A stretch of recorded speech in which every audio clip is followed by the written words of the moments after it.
While there were two sides that fought in the Chinese Civil War, both fought for control over the nation itself. The big difference was that one fought for the constant control under the Republic of China, and the other fought for the reforming the Great Republic into a communist country. In the year of 1928, Chiang Kai-shek became the overall leader of China by using his military school's army known as the KMT, or more specific as the Kuomintang, to defeat both the imperialists and the majority of the CCP, or the Chinese Communist Party.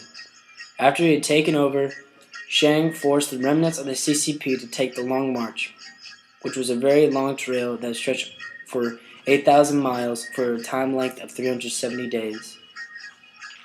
But that wasn't the end of the fighting. The very next year, in April 1929, fighting broke out once again between the CCP and Chiang's KMT army. This time, it split the majority of the nation in half, where people had to pick a side because there was not a real way to be an independent party. Since they were constantly fighting for control over the country, there was no one who was watching the border to be able to see what was about to happen to the world. As time went on, things in the world changed, and war was about to break out all around the world in the year 1937, which led to the Japanese invasion into the great nation of China. Also later in this year, the imperialist Japanese army marched into and captured the city of Nanking, where the Japanese army raped, murdered, and tortured over 300,000 people. Out of those people, 20,000 through 80,000 people were raped and tortured. Later, the whole world starts to officially fight in the year of 1939, and the Chinese Civil War was put to a halt, and the two parties put apart their differences and made a bond for as long as the Japanese and World War II were still in China. But when the two parties were together, they were very powerful. They quickly began to kill and kick Japan's army out of their land.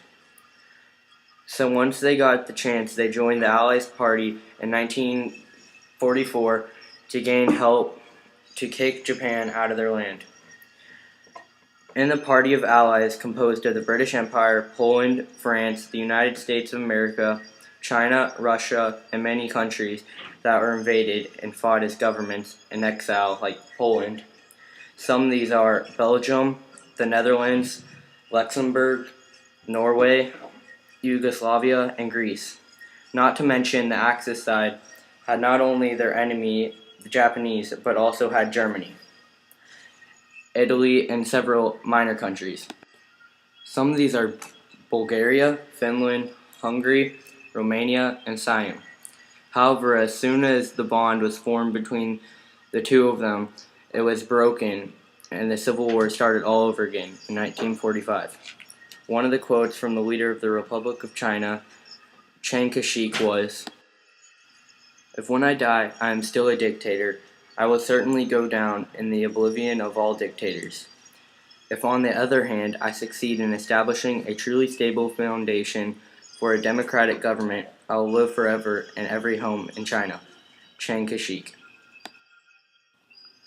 This quote proved that he was trying his hardest to stabilize the country under one rule until the day he dies. Either he would succeed or fail. He would be a dictator in his heart till the end. Once World War II was officially over, the two parties had agreed to begin fighting each other again. When they started fighting, it tore the whole country apart. And they continued this fighting until the CCP finally took over, which they did not do alone. They called upon the aid of the Soviet Russians to win the Civil War. Once they knew that they were doomed, the majority of KMT and Chiang Kai-shek fled to the island commonly known as Taiwan. But ever since they had been there, they have renamed it to the Republic of China. Overall, there was a lot of fighting for control over the country of China. But the KMT and their leader fled to form their own country. But since then, the Communist Party renamed China into the People's Republic of China, which can be mistaken for the Republic of China.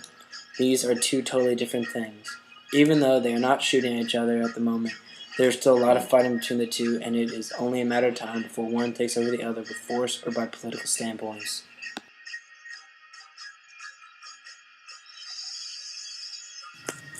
Currently, Taiwan is trying to buy fighter planes from America, F-35s to be exact. And right now, China is trying to hinder Taiwan from doing this. This could lead to future fighting between the two parties, which could ultimately end in another war between the two of them. Hopefully this won't happen, but we're not sure at the moment.